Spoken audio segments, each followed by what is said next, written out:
Per un gelosone come me, assistere per la prima volta alla Tosca di Puccini è stato come ricevere una pugnalata al cuore.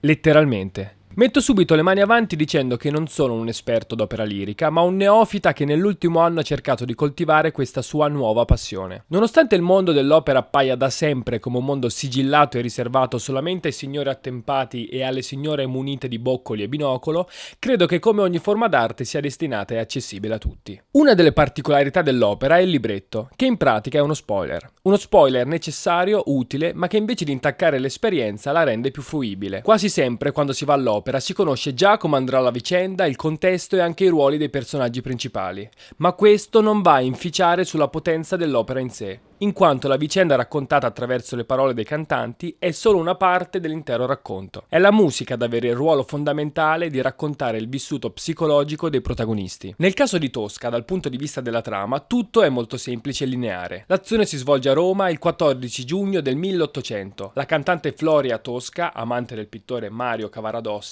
è corteggiata dal ministro della polizia pontificia Scarpia. Questi imprigiona il pittore e ricatta Tosca. Se la donna non si concederà a lui, Mario sarà fucilato. Quello che vorrei fare oggi è provare ad analizzare un piccolo dettaglio che mi ha colpito molto, ma prima di farlo devo darvi ancora alcune piccole informazioni. La peculiarità principale di Tosca è quella di essere estremamente gelosa. Mario, il suo amato, è un pittore e all'inizio dell'opera contempla il quadro che sta dipingendo. Il quadro dovrebbe ritrarre Maria Maddalena. Per realizzarlo, però, Mario ha usato anche l'immagine di una devota che qualche giorno prima aveva pregato con fervore nella chiesa. Mentre dipinge i tratti della donna mescolati a quelli della Maria Maddalena, la sua mente però è tutta rivolta verso la sua amata Tosca. Tosca, che dopo aver riconosciuto i tratti della donna in quelli della Maddalena, soprattutto gli occhi celesti, ha un impeto di gelosia che viene placato solo dalle parole di Mario, che riesce a tranquillizzarla giurandole il suo amore. È solo prima di andarsene e di lasciare Mario al suo lavoro che Tosca dice la frase che più mi ha colpito: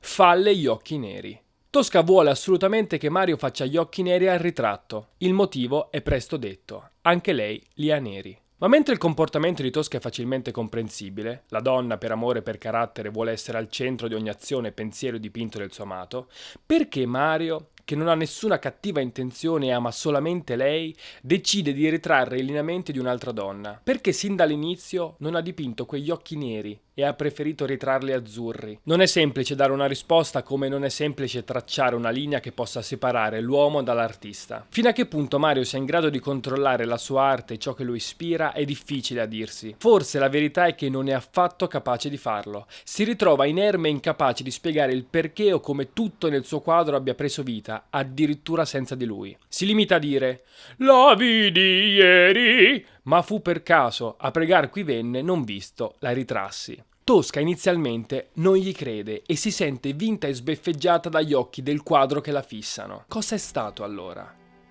Un meccanismo oscuro, un'esplosione di vita, uno spaccato verso il cielo. L'ispirazione. L'ispirazione è un balzo nel vuoto in cui tutto d'un tratto ci si ritrova ad avere braccia pronte ad affrontare qualsiasi altitudine. Si spicca il volo per un istante, in preda a vertigini infinite. Poi, rimasti senza fiato, si assiste alla cristallizzazione di un'idea nella nostra mente. Poi tutto si dipana, le braccia si placano e tutto diventa a misura d'uomo, percorribile a piedi nudi. Lo slancio cessa di esistere, non c'è più bisogno di volare perché tutto è già stato immaginato. Ora all'artista rimane solamente il compito di mettere insieme i pezzi nella realtà. Ma il processo che segue non può che essere doloroso, avvilente. Non ci si sente più onnipotenti, ma schiacciati, attraversati da qualcosa che per un attimo ci ha dato una vitalità tale da renderci ultraterreni, celesti, ma che ora invece ci ha lasciato soli. Forse più soli di prima. Mario non può amare ciò che ritrae e non sta ritraendo la donna vista in chiesa, ma l'immagine di lei che l'ispirazione ha impresso e poi imprigionato nella sua mente. Non sta dipingendo, ma ricalcando un quadro già fatto, pronto, ma da una distanza infinita, tale da permettergli di ritrarlo scevro di ogni difetto. L'amore che condivide con Tosca, al contrario, è ravvicinato, difettoso, schiavo del controllo, delle paure e della gelosia. È nero come lo sarebbe una macchia formata dall'unione di tutti i colori mescolati insieme, troppo vicini per mantenere la loro cromia. Per questo neri, neri come gli occhi di Tosca.